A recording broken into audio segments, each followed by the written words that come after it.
Hey, good day, and welcome to this video, which is an overview of the Eden LMS and the student's journey of how we go about accessing any units, qualifications, or courses that we have access to.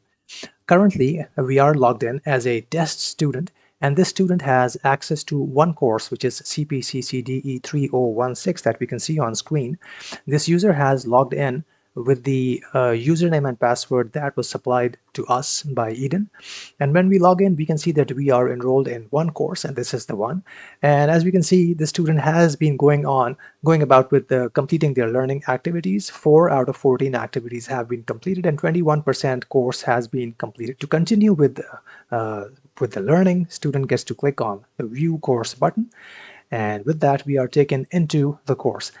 Generally, any course or unit or qualification on the Eden LMS is structured in this manner, that it's based on sections. This particular course has four sections. The first one is information about this unit. The second one is learning content, assessment, and some important documentation. And as you click on any of these sections, it expands the section, and we are able to view the contents, any activities or resources that are available in each of these.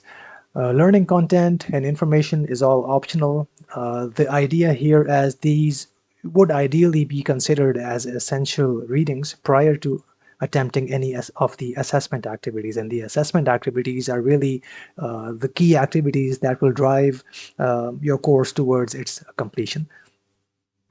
In terms of assessment, generally speaking, any unit or qualification will be structured. The assessments will be structured as three types: short answer questions, multiple choice questions, and a practical assessment, or a number of practical assessments where you may be required to upload certain evidences in the form of documents, videos, pictures, PowerPoint presentations, or so on and so forth.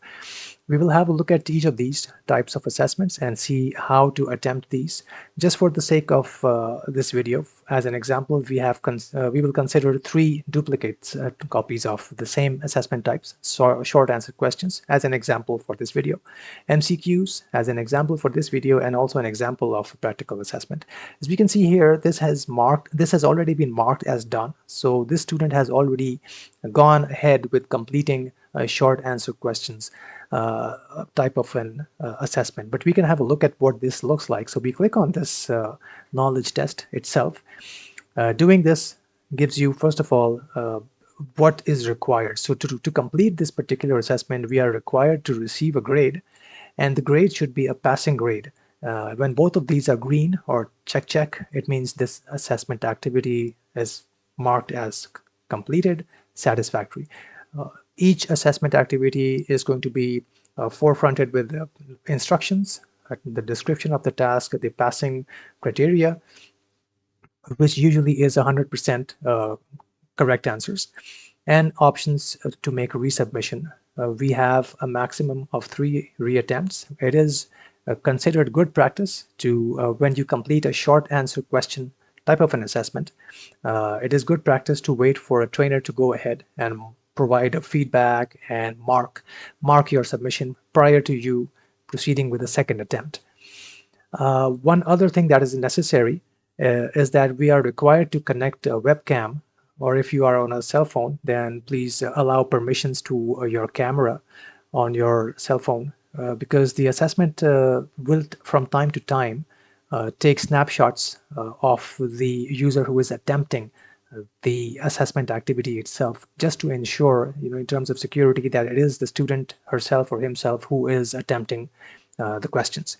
Here we can see down below that this student has already completed 3 attempts, and they have got 3 out of 3, 100% correct, like a satisfactory grade on attempt number 3. But let's have a look at what a short answer question type of knowledge test will look like. So we'll review the student's first attempt.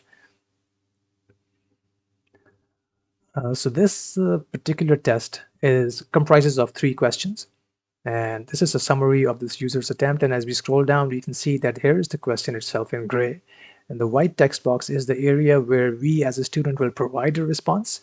And if a trainer goes ahead to provide a mark, I provide some feedback, the trainer's feedback will be provided or made visible to us over here. For this first question, the trainer has not provided any feedback, but we have received a 0 mark, which really would mean that we need to resubmit this particular question. Question number 2, 1 out of 1, which is 100%. The question is in gray. Our response, the student's response, is in white. And the trainer has provided some feedback over here, which is in the green. And for question number 3, similarly, 0 marks, which means a resubmission. And here is the trainer's response this time around: please resubmit. We finish our review, and the student's goal, as students, our goal really is to get green, check, check, check, in all of the questions that are part of this knowledge test. So we'll finish review for this short answer question, and we go back to the course and have a look at the multiple choice type of an assessment. So clicking on assessment expands the contents of the assessment section. We'll have a look at knowledge test multiple choice questions example. Right, so this has not been attempted yet, so we can proceed with doing so ourselves. For this one as well, we will require to allow the browser or your device permission to access your webcam. Let's continue with our attempt. And this is fairly straightforward. The question is provided and choices are provided to us. We'll simply select any of these. And once the selection has been made, we click on Finish Attempt at the end right here. At this point, our attempt has been saved on the LMS. We can, in fact, go back to the course or just log out and come back in and actually return to our attempt if you wish to change your responses, if you wish to consult a learner resource, and then come back again, we can do so. So currently, the answers have been saved, but they have not yet been submitted. If we want to proceed with submission, we will click on the second button, the black one that says Submit All, and finish. And just a reconfirmation, are you really sure you want to submit? Because this is going to be your first attempt. And yes, we have submitted, and we have seen that in the first question, this was the incorrect answer. For the second question, we got the correct answer, which is correct. And for the third one, unfortunately, yep. So we will have to finish review and attempt this again. So the good news, good thing with the multiple choices, we are provided with immediate feedback and an immediate response, and we are immediately able to reattempt if necessary. Because the grade to pass is 3 out of 3. Currently, we have 1 out of 3, so we can go for a reattempt. Anyhow, we'll duck back out and have a look at the third type of an assessment, which is the practical assessment, also an example in this case. What we have done is this student, this test user, whom we are logged in as, this user has gone ahead to make a submission for the practical assessment. And as we can see, they have received a grade, but it's not a passing grade. And as we scroll down, we can see that this is now attempt number 2 of the 3 that are allowed to us. So what we can do now in this student's case is to make a resubmission, add a new attempt, or we can just add a new attempt based on the first submission, which would mean any attachments, file attachments, PowerPoints, Word doc, any photos, images, or videos will remain attached, and we can edit those, or we can simply start from scratch and make this a brand new resubmission. All of the instructions are provided to us over here.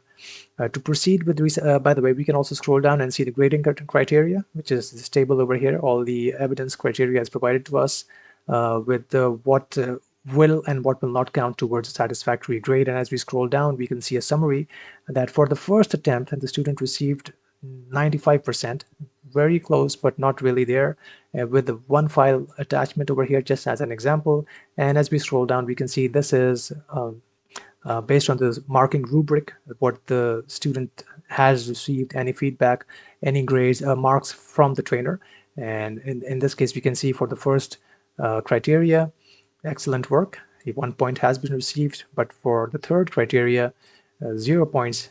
It means this evidence was not satisfactory, and so on and so forth. All of this has been marked, but unfortunately not really tallied up to 100. It's still stuck at 95, and the trainer's feedback is available to us here. Kindly review feedback above and resubmit. With that, we can go back up and click either this button or the other. Let's say add a new attempt based on previous submission. And we want to keep our previous submission, keep any file attachments that we have made intact as they were, and simply add to what we have already submitted in attempt number 1. Now, as we scroll down, additional instructions are available to us. Objective, the task itself is available to us in greater detail. And as we keep scrolling down, this is where we have a text box where if any text, online text is required, we can leave it here. If here is where we can add more files. This page has not loaded up correctly. I'll simply hit reload and have it come back. But anyhow, this is where uh, we can see the previously attached files from attempt number 1, and we can proceed to upload uh, additional files by dragging and dropping additional files into this second box below, and then save changes. And when we save changes, that will proceed to submitting our second attempt, which will go onward to the trainer for marking. So I'm going to cancel this for now, and we will duck back out, go back to the course itself. And this really is going to be, this completes the overview in this video of the student's journey, which is logging into the dashboard, accessing the course or courses, any qualifications or units that you have access to, how to go about with accessing the sections, the various sections in any of your courses that you are enrolled in, and proceeding with attempting the assessments with the 3 types of assessments primarily that you will find on any course on the Eden LMS, which would be short answer questions, multiple choice, and a practical assessment that requires file attachments. A very last thing is, when a trainer provides you any feedback or has marked your assessment, you will receive a notification on your email and also up here in the bell icon at the top. As you can see, this student has received one notification, and if you click on this, it says that a test trainer, an example trainer, has given us feedback for one of the assessments that we submitted. And if you click on this, it does take us back to this practical assessment example that you were just looking at, where we have not received a passing grade, but here we can proceed to make a second attempt or a resubmission. Right, so we will close out this video at this point. I hope this has been helpful. Thanks very much, and in case of any questions, please get in touch with Eden Support, and we'll be very happy to help you. Take care, bye-bye.